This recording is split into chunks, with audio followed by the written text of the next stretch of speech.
लग्नाचे दागिने म्हणजे श्रीमंत पेशवाई दागिने, नाशिकचे सुप्रसिद्ध सराफ मयूर अलंकार सराफ। ताज्या बातम्यांसाठी नाशिक न्यूजच्या YouTube चॅनलला सबस्क्राईब करा आणि बेल आयकॉनला प्रेस करा।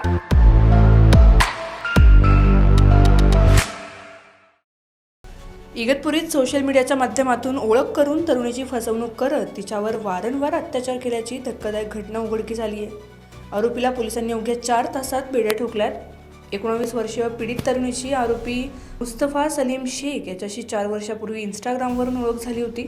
आरोपीने स्वतःची ओळख सोनू अशी करून देत तो बौद्ध समाज असल्याचे खोटे सांगितले। या विश्वासावर त्याने तरुणीला प्रेमाच्या जाळ्यात ओढले। यानंतर आरोपीने तरुणीवर वारंवार अत्याचार करत तिच्यावर धर्मांतरासाठी दबाव आणल्याची माहिती। घरात कोणी नसताना आरोपीने घरात घुसत चॉकलेटमधून गुंगीचे औषध देत तिच्यावर बलात्कार केला, तसेच तिचे फोटो आणि व्हिडिओ व्हायरल करण्याची धमकी दिली। शुद्धीवर आल्यानंतर पीडितेने कुटुंबियांना सर्व घडलेला प्रकार सांगितला। यानंतर इगतपुरी पोलीस ठाण्यात गुन्हा दाखल करण्यात आलाय। या प्रकरणाची गंभीर दखल घेत पोलीस निरीक्षक सारिका अहिरराव यांच्या मार्गदर्शनाखाली पोलिसांनी आरोपीचा मोबाईल लोकेशनच्या आधारे माग काढत अवघ्या 4 तासात त्याला नाशिकमधून अटक केली आहे। सध्या पोलिसांकडून पुढील तपास सुरू असून या घटनेमुळे परिसरात एकच खळबळ उडाली आहे। Bureau report, Nashik news, Nashik. ताज्या बातम्यांसाठी नाशिक न्यूजच्या YouTube चॅनलला सबस्क्राईब करा आणि बेल आयकॉनला प्रेस करा।